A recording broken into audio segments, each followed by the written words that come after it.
যখন ওলামায়ে কেরাম হারামের কথাগুলো এক এক করে বলি, তখন ওই সকল জ্ঞান পাপীরা বলে আপনারা হারাম হারাম ফতোয়া দিয়ে হালাল তো হারাম করে ফেলছেন। অথচ আল্লাহ পাক রব্বুল আলামিন বলেন, আমি যা কিছু করি আমি আমার ইচ্ছায় করি, পৃথিবীর কেউ আমার বিধানে হাত দিতে পারে না। আমি যে বিধানটা একবার গেঁথে ফেলি সেই বিধানে নড়চড় করার কোনো সুযোগ নেই।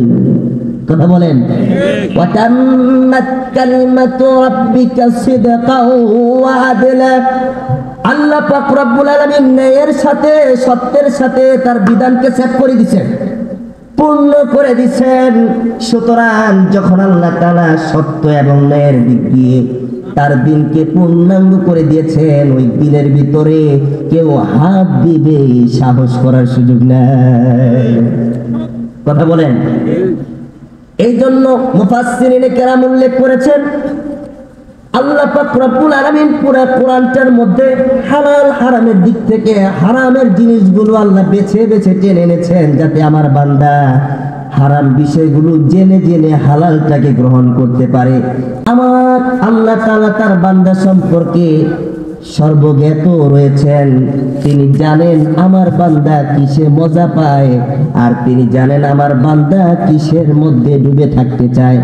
এই জন্য আমার আল্লাহ পাক রব্বুল আলামিন হালাল বিষয়টাকে অস্পষ্ট রেখে হারামটাকে স্পষ্ট করে তুলে ধরেছেন। আল্লাহ বুঝাতে চাইলেন, এই হারামগুলো উল্লেখ করে দিলাম, এগুলো ছাড়া যদি তোমরা যা কিছু করো সব কিছু আমি আল্লাহর কাছে কবুল হয়ে যাবে। আল্লাহ পাক রব্বুল আলামিন হারামটাকে বেছে বেছে উল্লেখ করছেন, হালাল বেছে বেছে উল্লেখ করে নাই। কয়টা হালালের কথা বলবো ভাই? এই মাইকও তো হালাল। এই মাইকের ব্যাপারে আজ পর্যন্ত কোনো হারাম ঘোষণা আসছে নাই।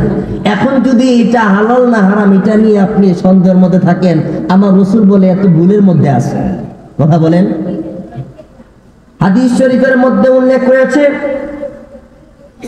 রাসূল করিম সাল্লাল্লাহু আলাইহি ওয়াসাল্লাম ইরশাদ করেন, আল হালালু বাইয়িনুন ওয়াল হারামু বাইয়িনুন।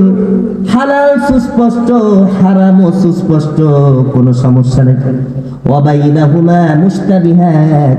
হালাল হারাম দুইটার মাঝখানে একটা ঝামেলা আছে, মুশতাবিহাত, অস্পষ্ট। এই জিনিসটাকে হারাম না হালাল? বলেন পৃথিবীর কোন মুফতি সাহেবকে আজ পর্যন্ত এ মাইকের ব্যাপারে বলেছে হালাল না হারাম, নাকি এখনো চলমান আছে? তাহলে বোঝা গেল মাহফিল যে কোনো কনফারেন্সে যেহেতু মাউথ স্পিকারের ব্যবহার এখনো হচ্ছে, বোঝা গেল এর উপর এখনো হারাম ফতোয়া আসে নাই। এখন যদি আপনি বলেন মাইকের কথা তো কোরআনে নাই, মাইকের কথা হাদিসও নাই, এখন এটা হালাল না হারাম সন্দেহের মধ্যে আপনি ডুবে গেলেন। এভাবে যদি সন্দেহ নিয়ে থাকেন তাহলে পৃথিবীর সব কিছুই হারাম মনে হবে। কথা বলেন। এই জন্য আমার রাসূল বলেন, ওয়া বাইনাহুমা মুশতাবিহাত লা ইয়ালামুহুন্না কাসীরুম মিনান নাস। মুস্তাবিহাত অর্থাৎ যে বিষয়টা স্পষ্ট রয়েছে, যার মধ্যে স্পষ্ট হালালের কোনো গ্রাম নাই, যার মধ্যে স্পষ্ট হারামের কোনো গ্রাম নেই, অস্পষ্ট রয়েছে, ওই সাগরে যে ডুবে যাবে সে বিপদের সম্মুখীন হবে। এই জন্য আমার রাসূল বলেছেন, ওয়া মানিত্তাকা শুবহাত। সুতরাং কোন ব্যক্তি যদি সন্দেহজনক এই বিষয়বস্তু থেকে নিজেকে বাঁচিয়ে রাখতে পারে, ওই ব্যক্তি ইস্তাবরা লিদীনিহি ওয়া ইরদিহি, সে যেন তার দিনকে, তার ইজ্জত আবরুকে পবিত্র রাখতে পারলো। সুবহানাল্লাহ। আর যে ব্যক্তি ওয়ামান ওয়াকা ফি শুবহাত, আর যে ব্যক্তি সন্দেহের মধ্যে ডুবে গেছে, কেমন সন্দেহ, জিনিসটা হালাল না হারাম এটা আমার জানা নাই, এখনো পর্যন্ত মুফতি কেরাম থেকে ব্যাপারে কোনো ফতোয়া আসে নাই, কোরআনের মধ্যেও যে স্পষ্ট কোনো দলিল আসে নাই। সুতরাং আপনি সন্দেহের মধ্যে থেকে কোন রকম কোন আলেমের ফতোয়া না জেনে নিজে নিজে ফতোয়া বানাই দিলেন, এটা হালাল অথবা এটা হারাম। এখন এটা যদি হালাল হয় তাহলে নিব, কিন্তু এই ব্যাপারে তো হালালের কথা আসে না, তাহলে এটা হারাম। আমার নবী বলেন, এই যে বান্দাটা সন্দেহের মধ্যে হাবুডুবু খাচ্ছে, সে পরিপূর্ণ হারামের দিকে হাবুডুবু খাচ্ছে। তাহলে বোঝা গেল যে বিষয়ে এখনো হারাম লিখিত হয় নাই, যে বিষয়ে এখনো হালাল লিখিত হয় নাই, সে বিষয়টা আপনি আল্লাহর উপর ভরসা করে আমল করতে থাকেন। কবুল করার মালিক কে? যে ভিডিও করা হচ্ছে, এই ভিডিওর ব্যাপারে কেউ হারাম ঘোষণা করেছে? হচ্ছে তো, হচ্ছে না? হচ্ছে কি হচ্ছে না? এই যে পৃথিবীর মুখে আমি তো একজন নগণ্য বান্দা, আমার আলোচনা না মিডিয়াতে আছে, না কোনো মিডিয়া নিয়ে ঘুরি, না থাকি, কিছুই না। আমার একটাই শুধু আলোচনা জুমার বয়ানে। ওই বয়ানে শুধু আমার মোবাইল দিয়ে আমি আল্লাহর বান্দা একটা সেট করে রাখি, বাস আমি সেট করি, আমি খুলি, কেউ আমাকে বাধা দিচ্ছে না। কিন্তু আলহামদুলিল্লাহ আমার এই 30 বছর জীবনে বয়ানের জগতে আমি সেই ছাত্র জীবন থেকে খোদার কসম করে বলছি, একটা মিডিয়াও আমি নেইনি, একটা মিডিয়া। আমি আপনাদের পাশের গ্রাম দুর্লভপুরে প্রোগ্রাম করে গিয়েছি গত 11 তারিখ। হয়তো অনেকে আমাকে দেখেছেন, আমি একা আসছি ঢাকা থেকে, একা, গাড়ি সাথে ছিল। স্বাভাবিক যারা মোটা অঙ্ক বাজেটে বয়ান করেন তারা সাথে দুই একটা পিএস রাখে, একটা মিডিয়া রাখে, সবকিছুর ব্যবস্থা রাখে। কথা বলেন, থাকে কি থাকে না?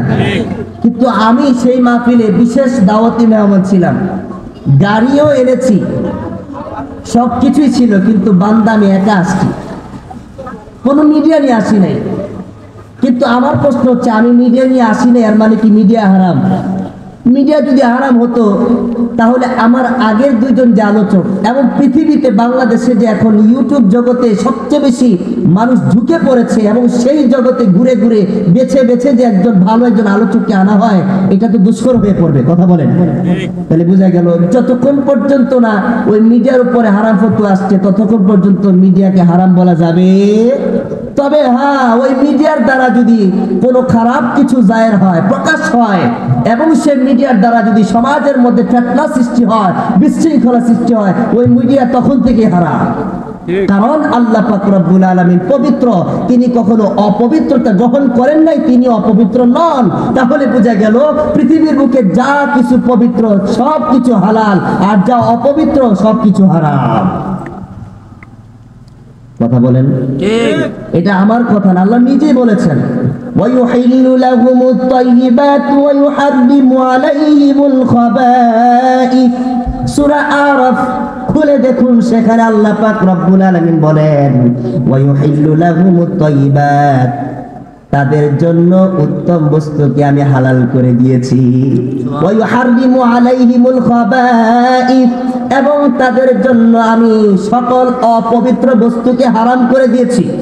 তাহলে এই আয়াত থেকে আমরা বুঝতে পারলাম হালাল বস্তুটাই পবিত্র বস্তু, হারাম বস্তুটাই হচ্ছে অপবিত্র বস্তু।